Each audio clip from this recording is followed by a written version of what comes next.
Shalom, nous allons du daf même bête dans Maseret Psachim. Nous reprenons du daf. Rabbi Yudayan avait dit qu'il y avait une shita de Rabbi Yuda qui disait que finalement, à chaque fois qu'il y avait le mot les morts dans une paracha, ça veut dire que l'enseignement qu'il allait suivre serait un interdit, donc une mitzvah négative.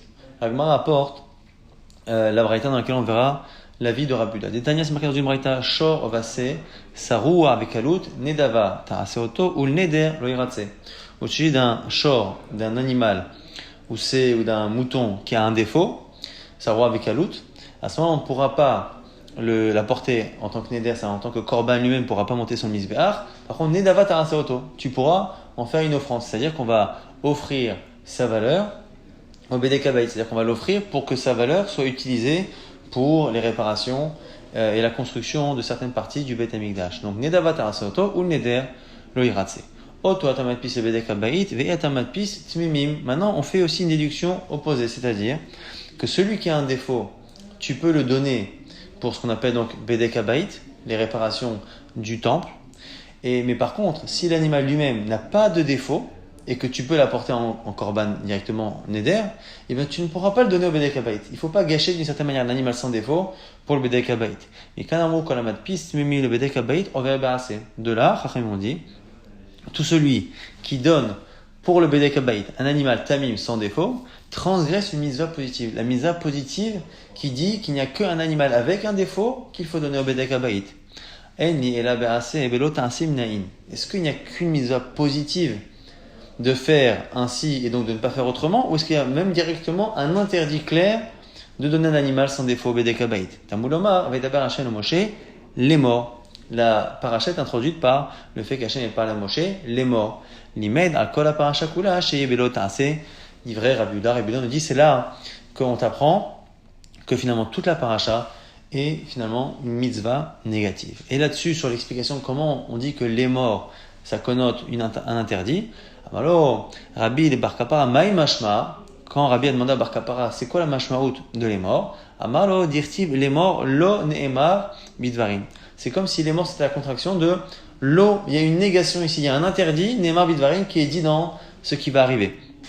Beirav amre, chez Rav on avait une autre explication, les morts, lave et mort. Il y a un lave, c'est-à-dire un interdit, une mise à négative, qui est dite ici, donc c'est à peu près la même chose, mais simplement avec deux expressions différentes.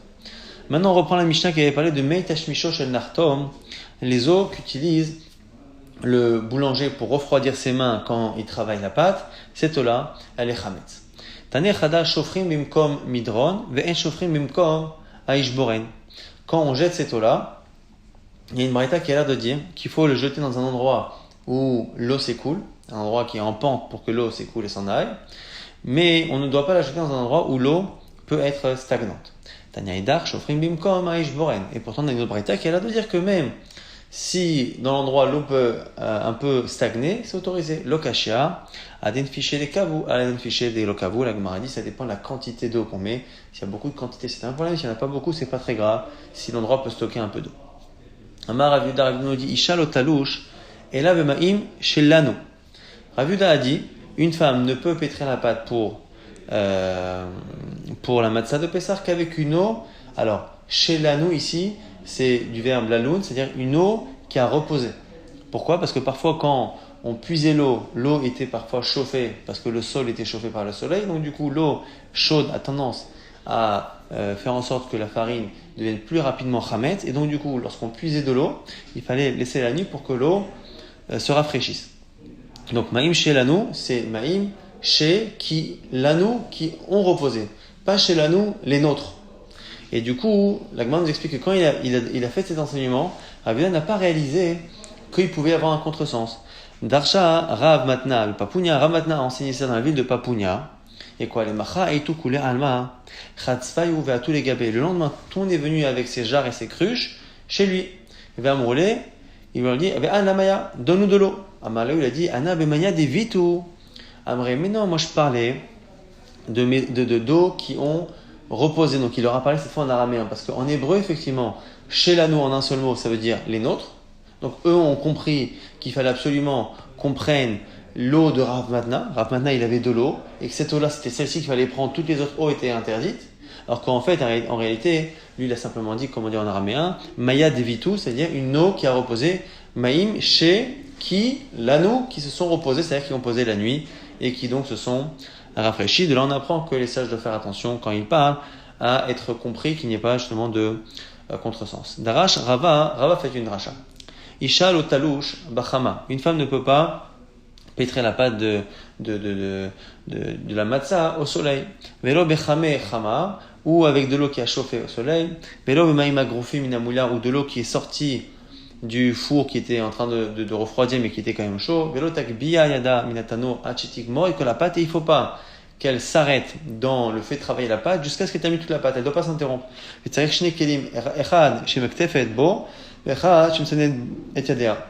Et il faut qu'elle ait un keli dans lequel elle met l'eau sur la pâte des matzot et un autre ustensile dans lequel elle se refroidit les mains. Il faut bien séparer les deux pour pas, encore une fois, qu'il y ait un problème de chametz. Nouvelle sheila et bayalehu, avra ve la shamahu. Si la femme a transgressé et elle a pétri la pâte avec cette eau qui était au soleil, ou elle-même elle était au soleil, ou de l'eau qui est sortie minamoulia, que faire de cette pâte? Est-ce qu'elle est interdite ou pas? Marzoutra amamuta, Ravashi amarasour. Selon Marzoutra, ça va, on peut la manger. Bediavad, Ravashi dit non. Marzoutra donne une preuve. Mina minala, d'où je sais dire cela? Détania, c'est marqué. En lotedina sorim bepesach, ve'im natad nidbaker asurim, lo nidbaker o mutarim. On a dit qu'on n'avait pas le droit de rincer les grains d'orge avant Pessah pour faire de la matzah. Mais simplement, si on l'a fait, il va falloir regarder. Si le grain s'est fendu, c'est un problème. Sinon, non. Donc tu vois bien que même quand les sages t'ont interdit à la base de le faire, si tu l'as fait et qu'il n'y a pas de conséquences, ça ne sera pas automatiquement interdit. Je transpose cette logique chez nous. Donc on t'a dit de ne pas utiliser les eaux qui ont chauffé au soleil, ainsi de suite. Mais si tu l'as fait et que ce n'est pas devenu chametz, eh bien ça va. Ravashi repousse cette preuve. Il lui dit, Atukulu chada mechita machitinu. Et dis-moi, tu as tout cousu ensemble. C'est une manière de dire pourquoi tu fais en sorte que toutes les interdictions que Chachamim ont dites par rapport à la matzah devraient fonctionner de la même manière. C'est pas parce qu'ici on t'a dit c'est interdit, mais après coup, s'il n'y a pas de problème, ça va, que partout ce sera la même logique. Et donc du coup, là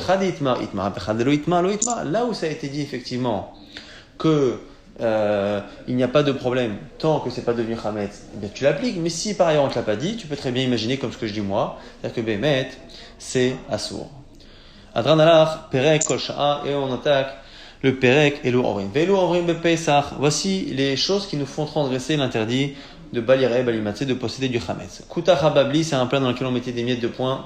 Shecha ramadi, un alcool particulier qu'on faisait en Madaï. Chometz edomi, le vinaigre de Edom, on verra ce que c'est. Zitom amitzri aussi, c'est une sorte de médicament donc un zitom d'Égypte. Zoman shel sabaim, c'est une eau particulière qu'on faisait avec le son du blé qui était utilisé par ceux qui faisaient la coloration des couleurs. Amilan shel tabachim, la pâte qu'utilisaient parfois les tabachim, les bouchers. Kolan shel sofrim, la colle des sofrim, on verra exactement ce que c'est. Rabbi Eliezer Omer, Atarchite Nashim. Même ce qui est, alors Tarchite en général ce sont des bijoux, mais on verra que c'est ce qu'utilisent les femmes pour se faire belles. Zeaklal, voici la règle. Kol Sheumi Dagan, tout ce qui provient du blé ou d'une des céréales qui poussent et qui devient chametz, eh bien, Arezovel Bepesach, tu seras Chaya Bepesach. Are Elu Beazara, Ve'en Baim Mishum Karet. Mais dans ces cas-là, il n'y a qu'un Issour, un interdit de la Torah, mais il n'y a pas de Chiyuv, Karet si on les mange, parce que ce ne sont pas des choses qui sont faites pour être mangé, en tout cas pour les derniers. Tanura banan, shoshat varim le marim bekutach hababli, comme la Mishnah a parlé de certains plats, on nous parle un petit peu des vertus ou pas de ces plats-là. Kutach hababli, il y a trois choses. Metamtem et talev, il ferme le cœur. Samet anaim, et il aveugle les yeux, ou makrichet agouf, et il affaiblit le corps. L'agmar explique, metamtem et talev mishum, des siobé de chalba. Le fait qu'il soit fait avec, entre autres, ce qu'on appelle le petit lait, c'est-à-dire l'eau comme ça un peu lactée qui reste quand on fait du fromage et qu'on sépare donc la partie grasse du lait de ce qui reste, cette eau-là, eh bien c'est mauvais pour le cœur. Qu'est-ce qui est aveugle? Mishum milcha, à cause de la grosse quantité de sel qu'on mettait dans le plat. Donc rishtago mishum kumanita de uma, et c'est le pain, justement la pâte qui a tendance à rester longtemps, le pain qui reste longtemps dans le plat, qui a tendance à affaiblir le corps. Tanora banan, shoshat varim marbin et azevel, vekofefin et akoma. Trois choses qui, selon la Braïta, font que les gens ont beaucoup de déchets quand ils vont aux toilettes, et kofefin takoma, et empêchent la personne de grandir, en tout cas le rapetisse. Donc, et ça enlève 1/500 de la vision de l'homme, et voici Pâte qui barre, donc un pain dont la farine n'est pas du tout filtrée, dans lequel il y a toutes les peaux et les déchets. Shechar Hadash et un alcool Shechar qui est récent, qui est nouveau. Veyarakrai et un légume cru.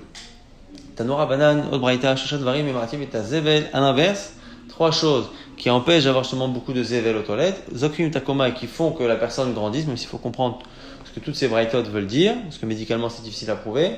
Mais Rin et Tarenaim, et ça, au contraire, renforce la vue. Vélone, voici, pat nekia, un pain justement dont la farine au contraire est propre. Bassar shamen, la viande qui elle est grasse. Viyain yashan, et un vin ancien. L'agma continue, bat nekia, on va expliquer justement ce que c'est avec des expressions de l'époque. On appelle dismida, donc c'est vraiment un pain dont la farine est blanche et propre. Bassar shamen, c'est quoi? Des tzfirta, des loïtvar. Des loïtvar, c'est une chèvre qui justement n'a jamais, donc c'est une femelle qui n'a jamais donné bas, mis bas, donc du coup elle est particulièrement, la viande est particulièrement tendre et grasse. Et Inyashan, atike, un vieux vin, c'est un vin qui est vraiment vieilli plusieurs fois, donc selon certains c'est au moins 3 ans. Kol, mais il est démarré les haï, caché les haï. La Gemara dit, tu sais, en général, les aliments, quand c'est bon pour une partie du corps, c'est mauvais pour une autre. Ou des cachés les haï, mal les haï, quand c'est mauvais pour un, c'est bon pour l'autre. Sauf bar, misangvila et retiva. Sauf le gingembre non sec mais humide. Ou pilpela richta et les longs piments. Ou pat nekia et un pain justement qui fait avec de la farine blanche. Ou bassar chamen et de la viande grasse. Les ignachan et du vieux vin. Des ma'alé, les coulées gouffées, qui ça, c'est bon pour tout le corps. La revient sur le shechar. Shechar a dit le shechar de Madaï. Derrière mais ça, on mettait là-bas de l'eau dans laquelle on avait fait macérer de l'orge. Et c'est comme ça qu'on faisait ce fameux shechar là. Donc il est problématique pour appeler ça chometz à Edomi. Le vinaigre de Edom, pourquoi? Des chadoubé, ça arrive parce que là aussi, on était obligé de mettre de l'orge pour que le vin devienne vinaigre. On verra justement que la qualité d'un raisin et d'un vin, c'est justement qu'il ne tourne pas facilement au vinaigre. À l'époque, c'était la difficulté qu'on avait de faire en sorte que le vin ne tourne pas au vinaigre. Et à un moment donné, le vin de Edom était tellement bon que justement, il fallait absolument rajouter quelque chose pour qu'il devienne vinaigre. Et l'Agma enchaîne sur des drachot par rapport à Esav et Yaakov. Amar Nachman Bitrilo au début, Shayou Meviim Nisachim Yehuda, lorsqu'on apportait du vin pour les libations à Yehuda. Le Yainam Shayuda Machmit Ashinatim Letochan Tsorin, le vin ne devenait pas Chametz sauf si on y mettait de l'orge. Vayu Korinoto Chometz Stam. Et du coup, c'est comme ça qu'on appelait Chometz. Le Chometz, c'était forcément du vin dans lequel on avait mis des sorim. Donc le Chometz, le vinaigre, était forcément Chametz. Ve'arshav et maintenant. Et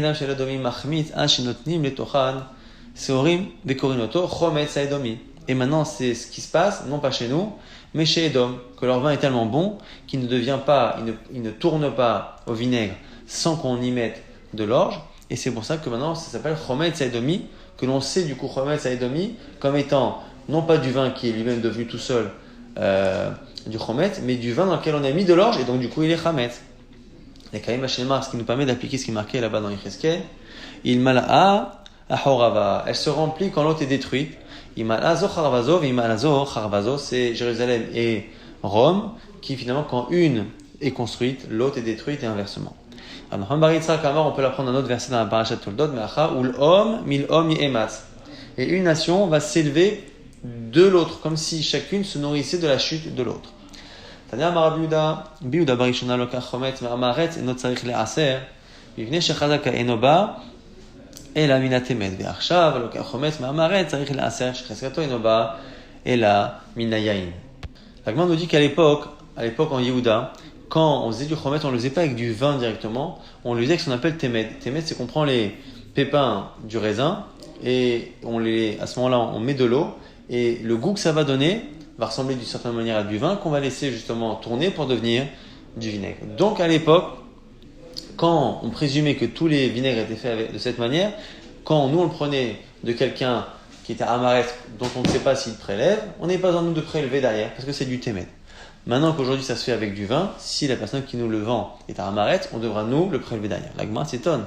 C'est-à-dire quoi témed, donc ce vinaigre qui est fait à partir de vin qu'on a fait à partir de pépins et de restes de raisin avec de l'eau, ça ne s'appelle pas quelque chose qui doit être prélevé, mais ça va Yuda, Temed, là-bas à Sorehu, il ne faut pas prélever le maaser, pourtant c'est marqué dans une Mishnah, Atnan, Amatmed, Natan ma'im bemida ou matza kede midato pato. Mais Rabbi Yehuda mechayev. On a Tanakama qui dit effectivement que celui qui est matmed, qui met effectivement de l'eau et qui arrive à récolter à la fin un liquide, eh bien, il est pato. Mais Rabbi Yehuda dit, il est chayav. Il doit prélever le maaser. Donc Rabbi Yehuda lui-même dit que c'est chayav. Donc comment expliquer que Rabbi Yehuda ait dit que à l'époque en Yehuda on n'avait pas besoin de prélever que c'est du temed. La Gemara dit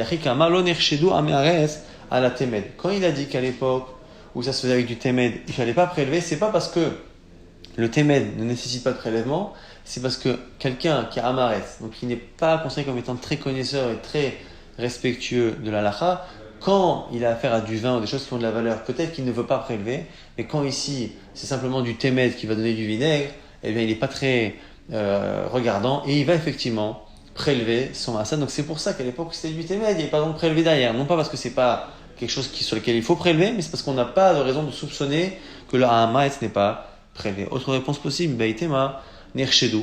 Non, peut-être que Bame Nerchedu. Velo Kasha, Ha, Bede Ravka, Ha, Bede Furtsene. L'enseignement qui dit dans Maasrot là-bas qu'il faut prélever sur le Temed, selon Rabbi Yehuda, c'est là-bas un Temed qui est fait avec la lie du vin. On prend ce qui est dans le fond du tonneau et on lui rajoute de l'eau. Et là, à ce moment-là, il y a vraiment du vrai vin qui est resté dans la lie.